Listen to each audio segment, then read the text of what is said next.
ഭാരതീയ ജനതാ പാർട്ടിക്ക് ഈ തെരഞ്ഞെടുപ്പിൽ മത്സരിച്ച് ജയിക്കാൻ ബഹുമാനായ പ്രധാനമന്ത്രിയുടെ നേതൃത്വത്തിൽ ഇന്ത്യയിൽ നടപ്പിലാക്കിയിരിക്കുന്ന വികസന പ്രവർത്തനങ്ങൾ മാത്രം മതി.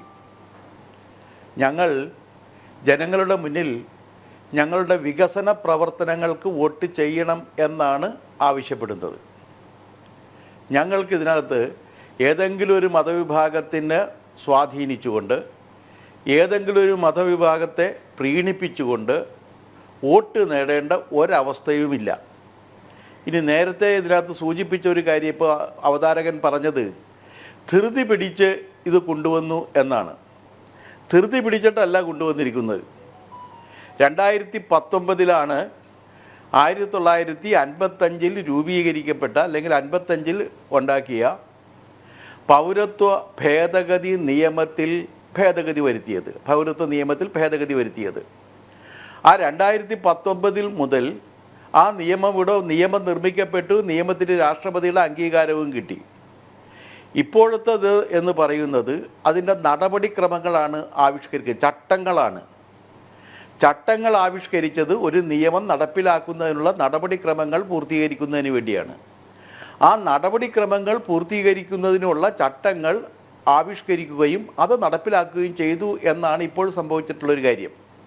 അല്ലാതെ നിയമം ഇപ്പോൾ ഒന്നല്ല, നിയമം വളരെ നേരത്തെ ഒന്നാണ്. അതല്ല ചട്ടങ്ങളായി രാധാകൃഷ്ണൻ, ഞാൻ മുന്നോട്ട് വെച്ച ചോദ്യം, ഇടതുപക്ഷവും കോൺഗ്രസും ഒക്കെ മുന്നോട്ട് വെക്കുന്ന തിരഞ്ഞെടുപ്പ് പടിവാതിക്കലെത്തി നിൽക്കുമ്പോൾ ഇത് നടപ്പിലാക്കാൻ BJP കാണിച്ച തിടുക്കം, അതാണ് പ്രധാനമായും ഉയർത്തിക്കാട്ടുന്നത്.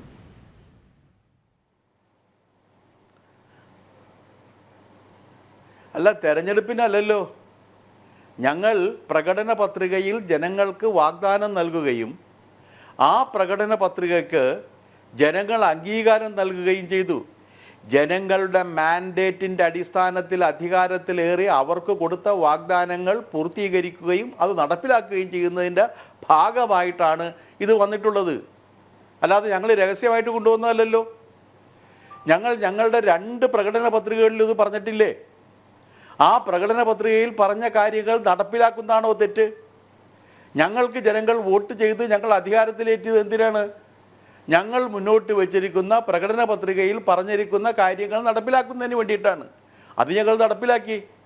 ഇനി രണ്ടാമത്തെ കാര്യം, ഇതിൻ്റെ മതപരമായ കാര്യങ്ങളെക്കുറിച്ച് എൻ്റെ ഇടതുപക്ഷ സുഹൃത്തുക്കളും UDF സുഹൃത്തുക്കളും ഒരുപോലെ ആശങ്കപ്പെടുകയും അല്ലെങ്കിൽ ആശങ്കപ്പെടുന്നുണ്ട് എന്ന് ഭാവിക്കുകയും ചെയ്യുന്നുണ്ട്. നേരത്തെ ശ്രീ പണിക്കർ പറഞ്ഞതുപോലെ ആരുടെ മൗലിക അവകാശങ്ങളാണ് ഈ നിയമം മൂലം ലംഘിക്കപ്പെടുന്നത്? അതൊന്നറിയണം. ഇന്ത്യയിൽ ഇന്ന് ജീവിക്കുന്ന 140 കോടി ജനങ്ങളിൽ ആരുടെ അവകാശങ്ങളാണ് ഈ നിയമം ലംഘിക്കുന്നത്? എൻ്റെ അറിവിലില്ല. ഈ നിയമം നിലവിലുള്ള ഒരു പൗരന്മാരെയും ബാധിക്കുന്ന ഒന്നല്ല. ഈ നിയമം അഫ്ഗാനിസ്ഥാനിലും ബംഗ്ലാദേശിലും പാകിസ്ഥാനിലും അവിടെ മതപീഡനങ്ങൾക്ക് വിധേയമായി ഇരയാക്കപ്പെടുകയും അവിടെ നിന്ന് പ്രാണരക്ഷാർത്ഥം ഓടി ഒളിക്കുകയും ചെയ്യുന്ന ജനങ്ങൾക്ക് അഭയം നൽകുന്നതിന് വേണ്ടി ഉണ്ടാക്കിയതാണ്.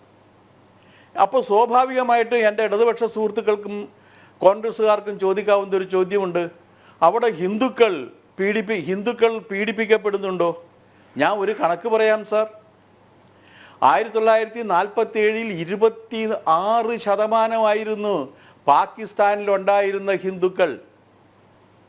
ഇന്ന് അവരുടെ അംഗസംഖ്യ 2% സാർ. ബാക്കി 24% എവിടെ പോയി? ആ 24% ജനങ്ങൾ കൈയടക്കി വെച്ചിരുന്ന വസ്തുവകകൾ, അവരുടെ ആരാധനാലയങ്ങൾ, ഇതൊക്കെ എവിടെ പോയി? അതൊക്കെ പോകാനുള്ള കാരണം അവിടെ ഹിന്ദു മതം മാത്രമല്ല, സിഖ് മതവും ക്രൈസ്തവ മതവും ജൈന മതവും ഉൾപ്പെടെയുള്ളവരെ ക്രൂരമായി പീഡിപ്പിക്കുകയും അവരെ മതം മാറ്റാൻ പ്രേരിപ്പിക്കുകയും ഒക്കെ ചെയ്തതിൻ്റെ അടിസ്ഥാനത്തിൽ പ്രാണരക്ഷാർത്ഥം അവിടെ നിന്ന് ഓടി വരുന്നവരുമുണ്ട്. അവരുടെ സുരക്ഷയ്ക്ക് വേണ്ടി ഉണ്ടാക്കിയിട്ടുള്ളതാണ് ഈ നിയമം. അല്ലാതെ ഇന്ത്യയിൽ ഇന്ന് നിലവിലുള്ള ഒരാളെയും ബാധിക്കുന്ന ഒന്നല്ല.